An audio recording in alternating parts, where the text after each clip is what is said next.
Today we are going to unbox and review the Retron5 from Hyperkin, so stay tuned.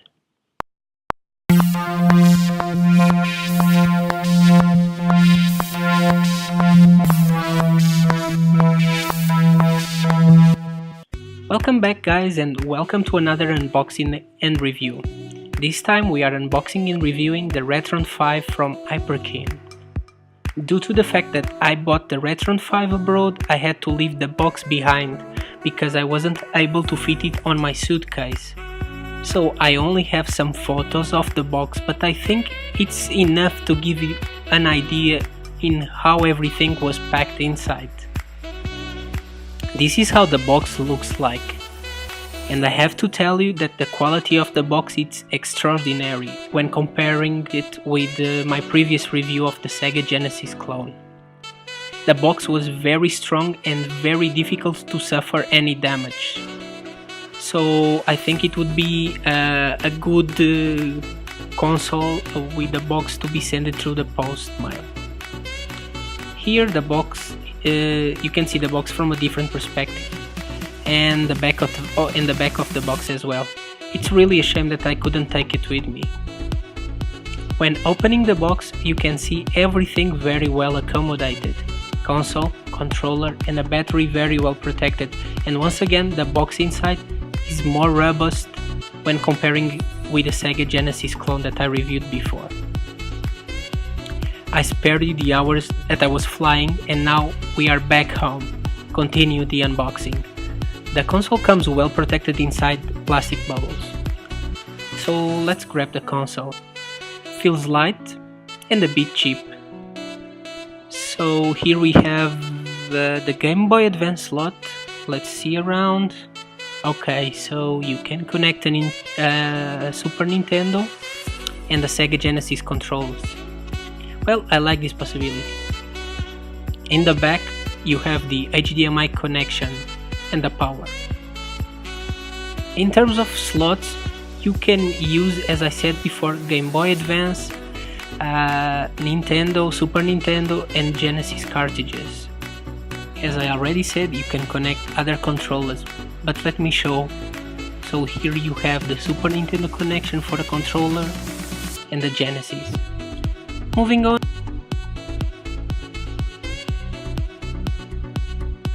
Here we have the HDMI cables.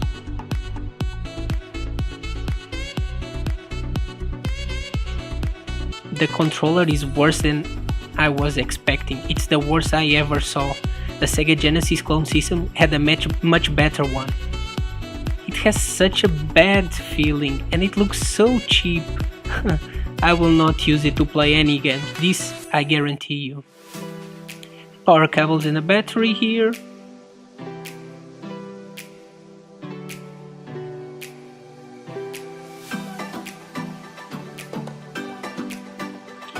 Here we have the manual with some instructions.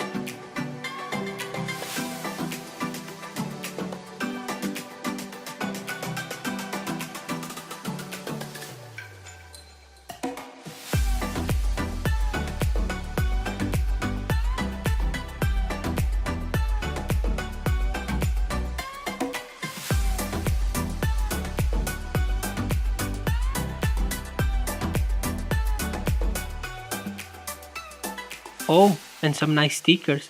Well, I like it, it's a nice touch.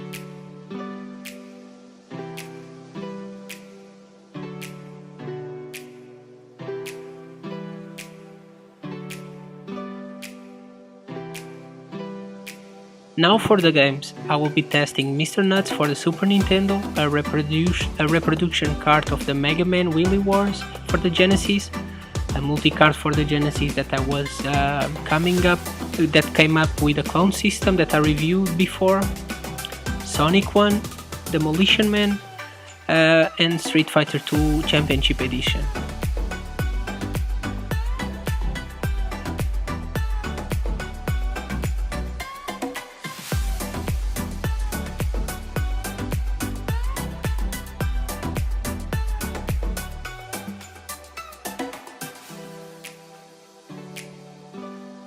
I will be using a Super Nintendo controller to test all these games, since the original Retron5 controller feels terrible.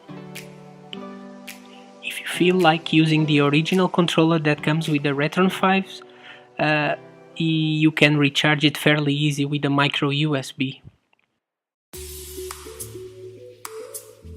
Before I forget, and to be fair, let's try some more Super Nintendo games.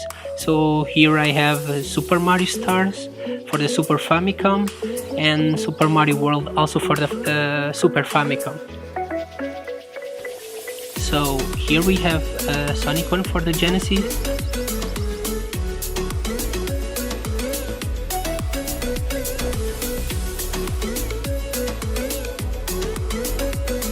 Works well, but it's a bit weird using a Super Nintendo controller to play a Sonic game.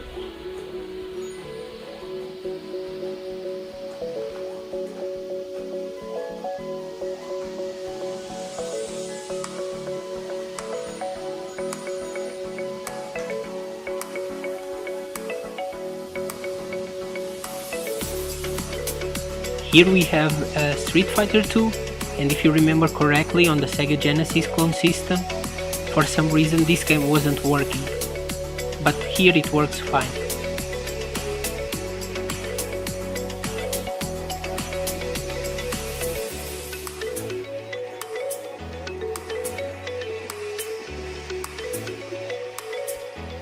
Demolition Man didn't work like in the Genesis clone, but I later found out that the game is really damaged and beyond repair, so this is not really the fault of the Retron5.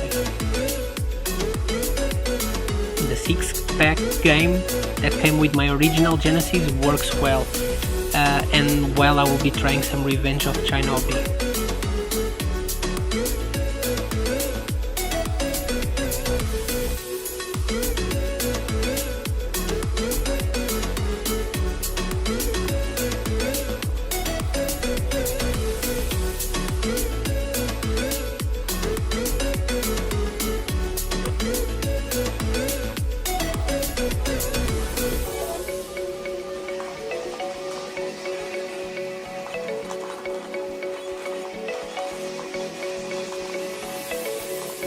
Well, the multi-card pack that came with the Genesis clone system did not work as I was expecting, since it's not an official game and the Retron5 wasn't optimized for it. Moving to the Super Nintendo, let's try some Mr. Nuts.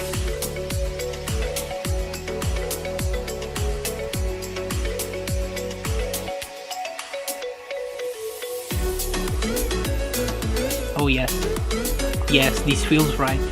A Super Nintendo game with a Super Nintendo controller. Yes, this is perfect.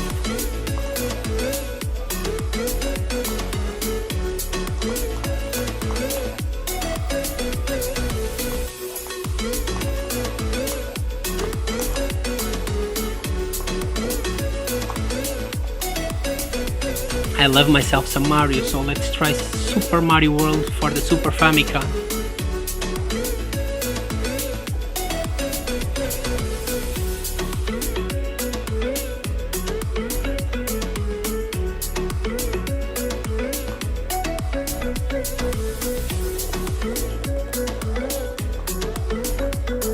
I feel like my childhood again, once, as I said before. And it plays very well. It plays as well as I remember.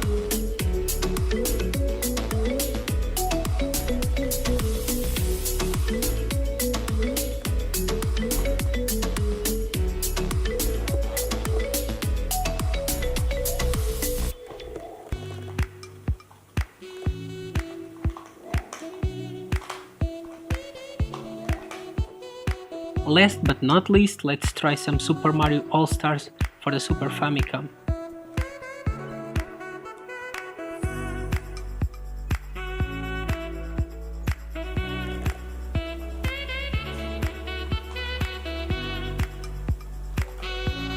It plays well, and I can see myself spending some extra hours around it.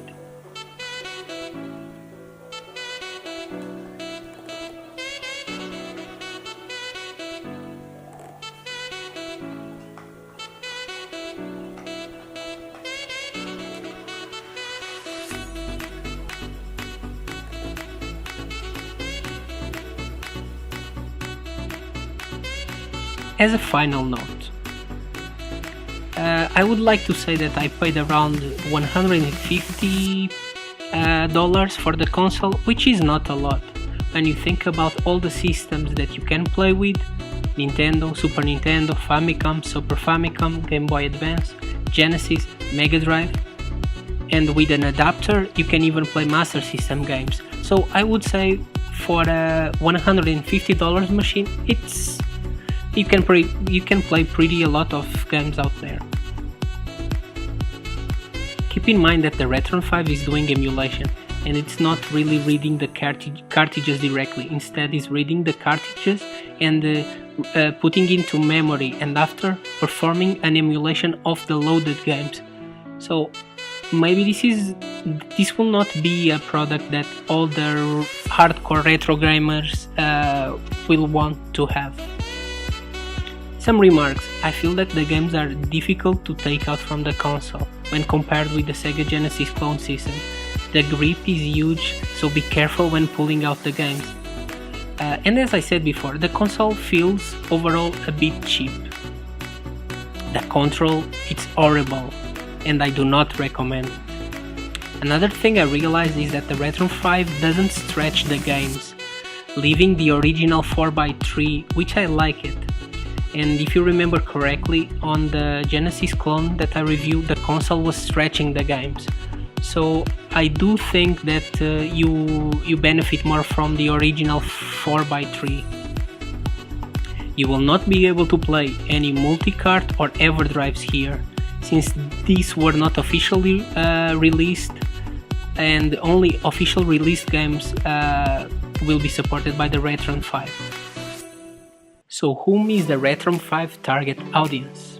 In my opinion, the target audience is anyone that collects cartridges from old systems and wants an easy way to play them without having to change between consoles all the time, and there is no need to have an old TV around. So I would say that the Retron5 is pretty convenient, and as I see many YouTubers are using it at the moment.